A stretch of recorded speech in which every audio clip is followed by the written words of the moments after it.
দ্বিতীয় পৰ্যায়ৰ নিৰ্বাচন প্ৰচাৰ তুংগত সকলো প্ৰাৰ্থীয়ে দলে বলে সমৰ্থকৰ সৈতে নিৰ্বাচনী প্ৰচাৰত ব্যস্ত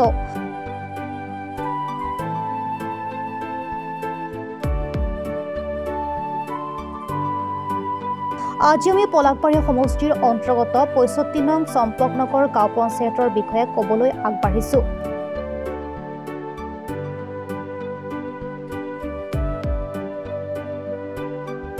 এইবাৰ নতুনকৈ গঠিত হোৱা ৭ নং ছয়গাঁও মা চন্দিকা আঞ্চলিক পঞ্চায়তৰ আঞ্চলিক সদস্য পদৰ প্ৰাৰ্থী বিভা দাসে হাতৰ ছবিত নিৰ্বাচনত অৱতীৰ্ণ হৈছে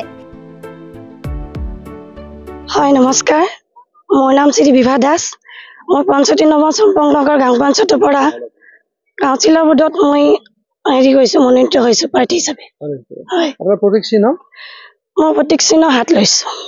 হয় আপোনাৰ বিৰুদ্ধে এবাৰ কোনে ভোট খেলিছে মোৰ বিৰুদ্ধে ববিতা দাস বুলি এজনী বাইদেউ আছে বিজেপি পৰা খেলিছে তেখেতো হয় হয় এটো কিবা ৰিজাৰ্ভ সিট হয় নেকি এটো এসসি ৰিজাৰ্ভৰ পৰা আহিছে আমাৰ লেডিজ হয় হয় আপোনাৰ এইটো অঞ্চলত ভোট কিমান আছে আপোনাৰ এপি মেম্বাৰৰ কাৰণে ভোট কিমান হ'ব আমাৰ এপি মেম্বাৰৰ পৰা প্ৰায় ৯,৫০০ মান হ'ব আৰু প্ৰায় হয় আপুনি কিমান আশাবাদী আপুনি কিমান ভোট পাম বুলি ভাবিছে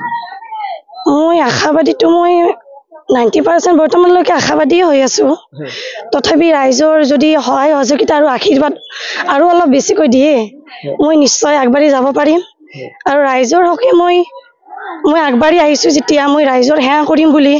নিশ্চয়তাভাৱে ৰাইজৰ কাম কৰিম বুলি মই ওলাই আহিছো মোক যেন ৰাইজে মোক আজি মোৰ টকা পইচা নাই কিন্তু মই মনৰ বলেই দি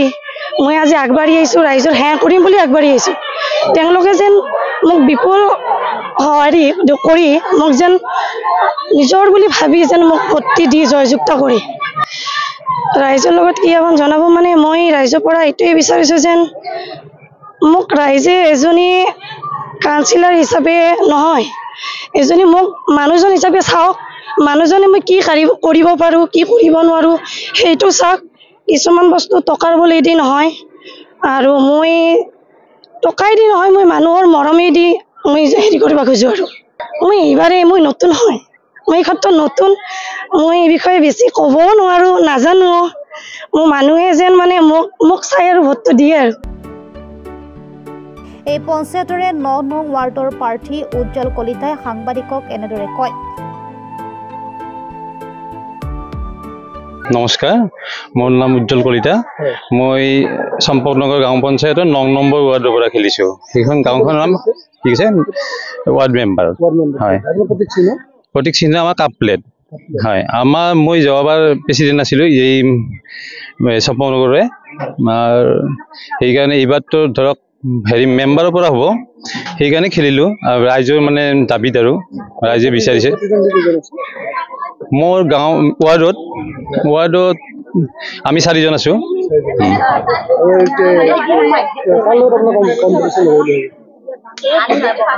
তেখেতসকলৰ নিজৰ মাজতে কম্পিটিশ্যন হৈ আছে কোনে ভোট ল'ব আৰু মই কি ক'ম সেইটো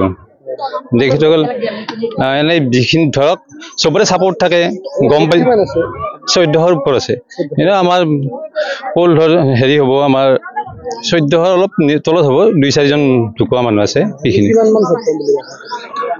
মই ধৰক যোৱাবাৰ যিটো হিচাপ আছে আমাৰ গাঁৱত ইফাল নহ'লে 800 মান পাম হয় কেনেকুৱা প্ৰতিশ্ৰুতি ৰাখিছে আপুনি যদি ভাবিছে ৰাইজৰ কি আগবাঢ়ে নাই মই প্ৰতিশ্ৰুতি মানে মই আগতো কোৱা নাছিলোঁ কিন্তু কাম কৰি দেখুৱাইছোঁ যিমান হিতাধিকাৰী আছে এইখন গাঁৱৰ পৰা আৰম্ভ কৰি আমাৰ তালৈ হিতাধিকাৰী তাৰপিছত ৰাস্তা ঘাট ইয়াতে থিয় হৈ আছোঁ যিমানখিনি কাম কৰিছোঁ সেইকাৰণে ৰাইজে নিশ্চয় বিচাৰিছে আৰু যিখিনি অলপ চলপ বাকী আছে অলপ নহয় বহুতে বাকী আছে সেইখিনি মই কৰিম বুলি মানে প্ৰতিশ্ৰুতি দিছোঁ ৰাইজক কুকুৰমৰা গাঁৱৰ ২ নং ৱাৰ্ডৰ প্ৰাৰ্থী বৰ্ণালী দাসে ৰাইজৰ ভোট বিচাৰি সাংবাদিকক এনেদৰে কয় নমস্কাৰ মোৰ নাম বৰ্ণালী দাস মই ৬৫ নম্বৰ চম্পকনগৰ গাঁও পঞ্চায়তৰ ২ নম্বৰ ৱাৰ্ডৰ পৰা কাপলেটৰ চিহ্নত ভোট খেলিছোঁ হয় এতিয়া মই মানে মোৰ যিখিনি ৱাৰ্ডত পৰে গোটাই গাঁওখনত অলপ মই ঘূৰাম বুলি ভাবিছোঁ আৰু গোটেই মানুহখিনি ওলাই লৈ আহিছোঁ প্ৰশাসন এটা কৰিম আৰু চমুকৈ আজি আপোনাক মানুহে একগোট হৈ আপোনাৰ কাৰণে ওলাই আহিছে আপুনি জয়ী হ'ল তেওঁলোকৰ কাৰণে কি ভাবিছে তেওঁলোকৰ কাৰণে ভাবিছোঁ যিবিলাকে মানে যোগ্য যিবিলাক পোৱা নাই আগৰ যিবোৰ হৈ গ'ল এতিয়া মই ভাবিছোঁ মোক যদি ৰাইজে সঁহাৰি দিয়ে গোটেইবিলাকে মই মানে ৰাইজৰ কাম কৰি যাম আৰু সমান্তৰালভাৱে উক্ত পঞ্চায়তৰে 1 নং কুকুৰমৰা ৱাৰ্ডত বিভা দাসে কাপ প্লেটৰ ছবিত প্ৰতিদ্বন্দ্বিতা আগবঢ়াই ৰাইজৰ ভোট বিচাৰে শ্ৰী বিভা দাস আপুনি ক'ৰ পৰা ভোট খেলিছে মই 65 নম্বৰ চম্পকনগৰ গাঁও পঞ্চায়তৰ অন্তৰ্গত কুকুৰমাৰা 1 নম্বৰ ৱাৰ্ডৰ পৰা মই এইবাৰ এদি মই দুইবাৰ মই ইলেকশ্যন খেলি জয় হৈছোঁৱে আৰু এইবাৰ এদি মই 3বাৰৰ কাৰণে মোক ৰাইজে সমৰ্থন কৰিছে সেইবাবে মই ৰাইজৰ সমৰ্থনত মই ৰাইজৰ কাম কৰিম বুলি মই ওলাই আহিছোঁ কাপ প্লেট এতিয়া আপোনালোকে ক'ত যাব আহিছে আমি গাঁৱত 1 নম্বৰ ৱাৰ্ডত প্ৰশাসন কৰিম বুলি আমি ওলাই আহিছোঁ এই যে ৰ'দত মহিলাখিনি প্ৰশাসন কৰিবলৈ ওলাই আহিছে আপুনি জয়ী হোৱাৰ পিছত তেওঁলোকৰ কাৰণে কি কৰিব মই তেওঁলোকৰ কাৰণে মই কাম কৰিম বুলি মই তেওঁলোকক প্ৰতিশ্ৰুতি দিছোঁ যোৱাবাৰ আপুনি কাম কৰিছোঁ মই 2বাৰ কাম কৰিছোঁ সেইকাৰণে মোক ৰাইজে সমৰ্থন কৰিছে